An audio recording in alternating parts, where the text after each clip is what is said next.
নমস্কার সবাইকে, কেমন আছো সবাই?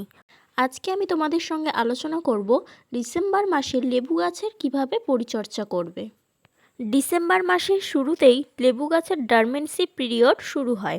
লেবু গাছের এই ডরমেন্সির সময় মূলত ডিসেম্বর মাস থেকে জানুয়ারি মাসের প্রথম এবং দ্বিতীয় সপ্তাহ পর্যন্ত চলবে।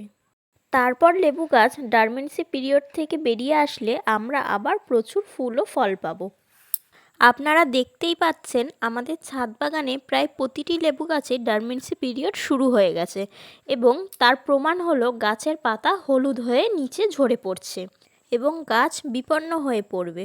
হয়তো আমরা ভাববো গাছ মারা যেতে চলেছে, কিন্তু ভয় পাওয়ার কোনো কারণ নেই।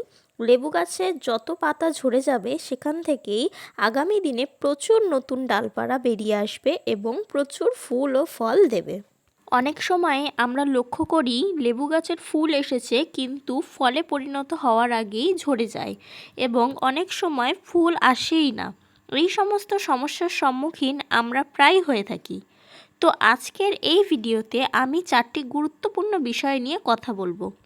এই পরিচর্যাগুলি যদি তোমরা ঠিক মতো লেবু গাছে করতে পারো তাহলে ডরমেন্সি পিরিয়ড থেকে বেরিয়ে আসার পর জানুয়ারি মাসের শেষ সপ্তাহ এবং ফেব্রুয়ারি মাসের প্রথম সপ্তাহে প্রচুর গাছে ফুল আসবে এবং একটিও ফুল না ঝরে গিয়ে সমস্ত ফুল ফলে পরিণত হবে।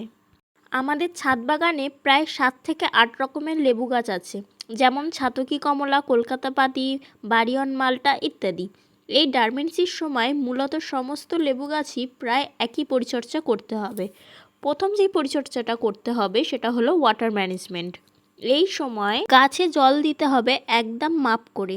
অনেকেই এই সময় ভুল করে ফেলে গাছে দুবেলা খুব ভালো করে জল দিয়ে। তো এখন তোমাদের মনে হতেই পারে তাহলে কতটা পরিমাণে জল দেওয়া উচিত। আগে যেই পরিমাণে জল দেওয়া হতো গাছে তার অর্ধেক। যেমন আগে যদি তোমরা 2 থেকে 3 লিটার গাছে জল দিতে, এখন পরিবর্তে 1 লিটার জল দেবে এবং দিনে একবার। আর দুবেলা গাছে জল দেওয়ার পরিবর্তে দিনে একবার জল দেওয়া উচিত।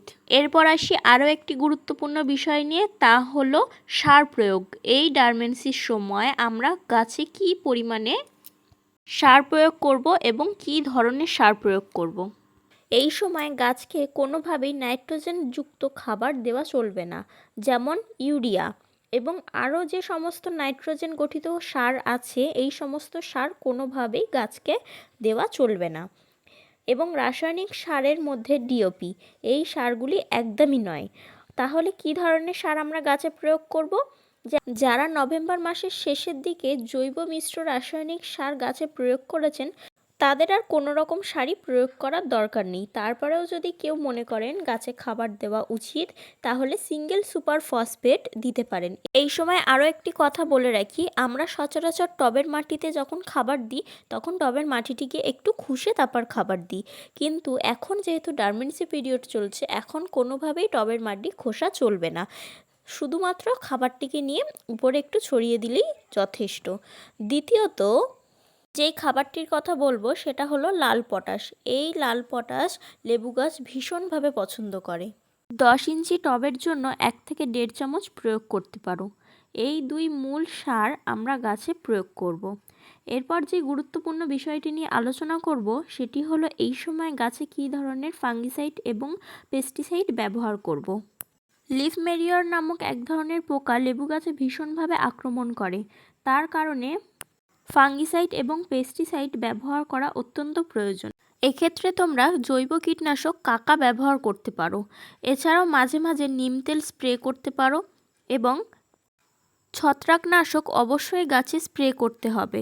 মাসে 2 বার ছত্রাকনাশক তোমাদের অবশ্যই স্প্রে করতে হবে। এক্ষেত্রে তোমরা সাফ ব্যবহার করতে পারো এবং রিডোমিল গোল্ডও ব্যবহার করতে পারো।